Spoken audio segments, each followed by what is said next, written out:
Let me ask you a question. When you go out there and you meet an enemy fighter aeroplane and you're going to get engaged in a dogfight, who's going to win? If you say you're not too sure, then you cannot be a fighter pilot. He has to have that confidence that no matter what happens, he can bring the aircraft back. You must also have a certain degree of courage. This is not a nice, comfortable aeroplane with an air condition. You can watch a movie. This is a fighter. You have to fly it. Situational awareness, speed, and confidence has to be a must. Seconds make a difference as to whether you stay alive or you don't.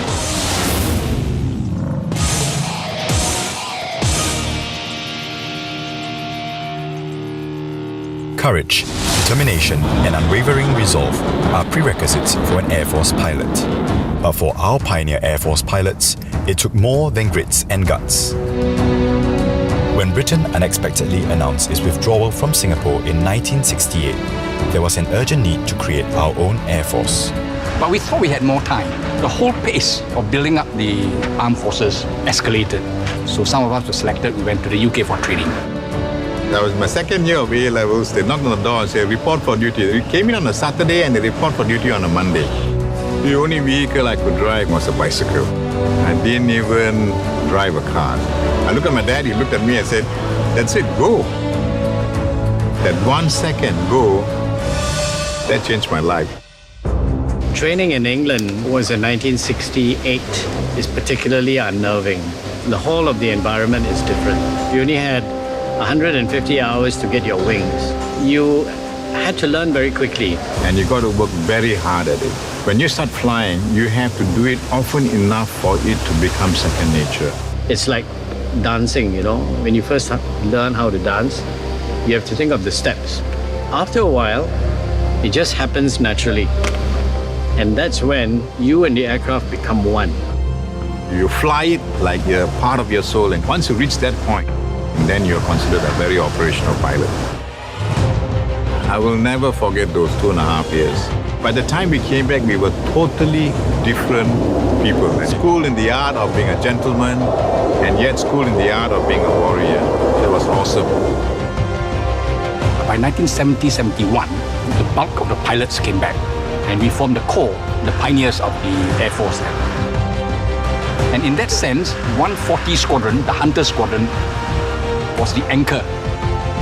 We were the first. And out of 140 Squadron came the future leaders of the Air Force. We either have to make it or we lose it, you know. The pilots went through intense rigor and training, but their biggest challenge was that they had no predecessors. Now, there was nobody to teach us, really. We had an idea of how we think it ought to be because the government sent us on many courses. But these people had to come back, distill these lessons, and then come up with our own idea of how we think we will have to operate. The real challenge was starting from square one. What you learn in school, what you learn in a command and staff college, is not the same as having to do it for real.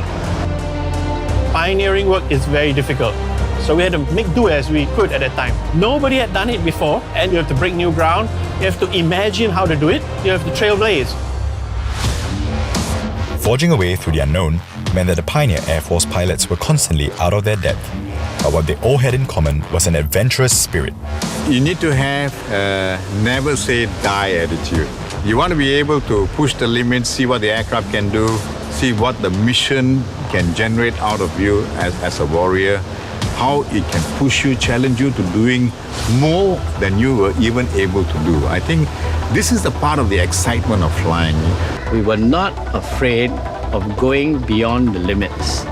When you start wandering in uncharted waters, you have to be very careful. But you cannot stop yourself and say, no, it is too difficult, I'm too afraid. You will never ever break new ground. It is not a job without risks. Flying is exciting for the pilots, but the hearts of their loved ones are constantly kept on the edge. For my wife, there was an incident once in Tengah, and my boss turned up in uniform in the car, and she thought that he was bringing bad news about me not having made it back. And she immediately cried. But all he wanted to do was come up to see whether I was available to play a game of squash with him. I think we all move on to expect this to be part and parcel of life.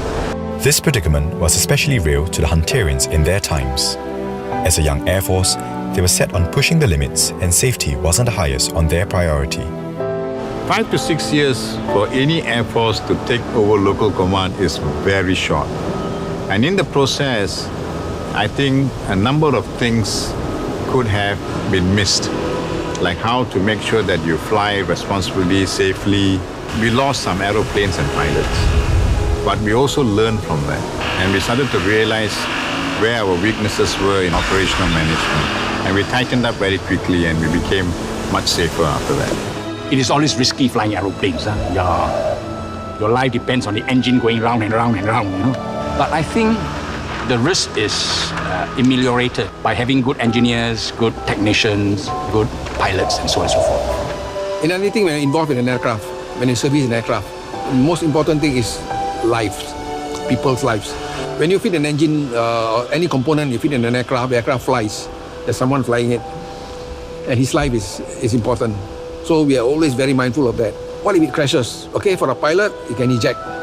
And the aircraft drop on a house, so lives are there. That is what is always in our minds. I think the Air Force has come a long way. The very important part of that is to be able to understand the need to preserve potential, to have good safety, not to be able to push the limits too hard in peacetime, but be able to do that in preparation when the wartime comes. As the Air Force matured, so did the pilots. For many, the mission of the Vietnamese refugee crisis was a defining point. The fall of Vietnam in 1975 resulted in the saga of the boat people.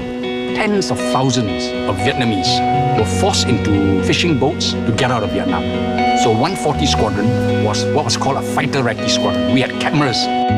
Every morning, at the break of dawn, we had to fly the fighter recce squadron, take pictures of these boats coming in so that our people, the Navy, the Army, and the government would be prepared for them. Can you imagine if Singapore was flooded with refugees? We were hardly 2.5 million people, and suddenly you have tens of thousands coming in. How can we do that? That is when we started to realize that we were really in a very serious role to defend the country. We started to understand the link between just being a pilot to being a pilot and a warrior that defends the nation. You're not just there for yourself. You need to understand what you're doing out there. What's the purpose? What is your mission? You're there for something bigger, grander, more noble. Then it clicked. And then we were able to, as a bunch of pioneer fighter pilots, bring this psyche to the rest of the pilots joining us after that. Working in sync is of utmost importance in the Air Force, and the aerobatics team is a testament to that. In the early days, when Dr. Goh decided that we should have an aerobatic team, we've never done it before. We only learned how to fly the aeroplane, do certain exercises. We never flew in formation. Nobody taught us how to do it. There was always a little bit of risk because you're flying the aircraft very fast and very low, 500 feet above the ground. You make a mistake, it's over. Aerobatic displays are not all fun and games. There is a lot of danger involved. Pilots are undergoing a great deal of stress in their maneuvers. This is not foreign to the pioneer pilots who were part of the team flying the Hunters on its first public appearance in 1973. So there were 4 of us, okay? And we flew in different positions. We trained 3 times a day, and that was the best time of my life as a pilot. It was the most challenging flying. You were in position, you were part of the team, like a clock. All the gears worked perfectly, and we gave this performance. It was one of the best flying I ever did in the Air Force.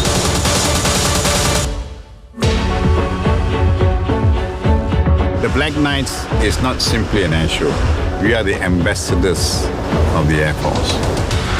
The pilots that were flying today were doing most of the maneuvers that they do in combat, splitting up, keeping an eye on your leader, cutting the corner, rejoining each other. There's a lot of hard work that goes on that you don't see.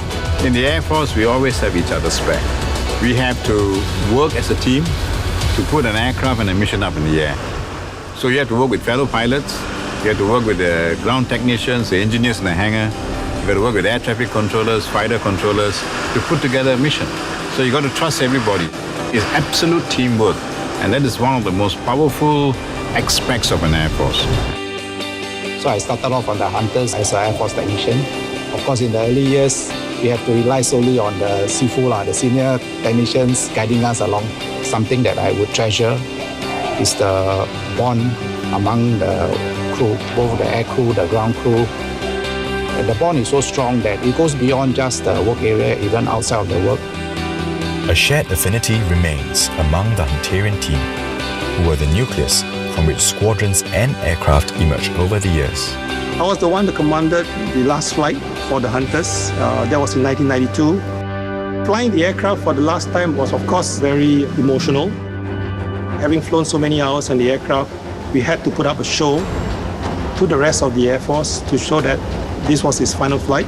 We made sure that we provided a good display of what the aircraft could do on the last day. We knew that he had to go, and we were proud that at the end of it, we were able to retire with dignity. Well, the Hunter, as a fighter aircraft, trained a pool of people. It laid the foundation for the pilots, the engineers, the technicians, to become pilots, technicians, engineers of future, more sophisticated aircraft. The pioneering spirit of the Hunterian team did not stop at their generation. They left an enduring legacy. I think a very important part of any military operation, Air Force operation, is to always remain relevant. So although we start up as pioneers, we are always introducing this passion to want to do better and do things better. And we work with all these guys to upgrade the aircraft. The Hunter itself went through an upgrade. F-5s went through an upgrade. Skyhawks went through an upgrade. And once you get into this mood of creativity, then it just is self-sustaining, into the years ahead. As a pioneer, I know that we laid the foundation and we worked together to set it up. Every one of us had a part to play. We worked at a time with very old machines, but now the equipment that they're using is very much sophisticated, very electronic, very advanced. We have gone from the old to the new, and I'm glad to see it.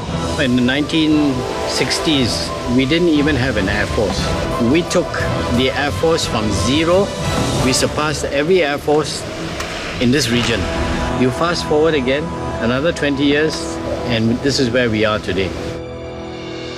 Together, the Hunterian team brought our fledgling Air Force onto the global stage. But for the pioneers, the Hunter will always be their first love. I've flown a lot of aeroplanes in 34 years, but the Hunter is, to me, it's like a violin. You do not play an electric guitar the same way as you play a violin. You need to be gentle and you need to be one with the violin.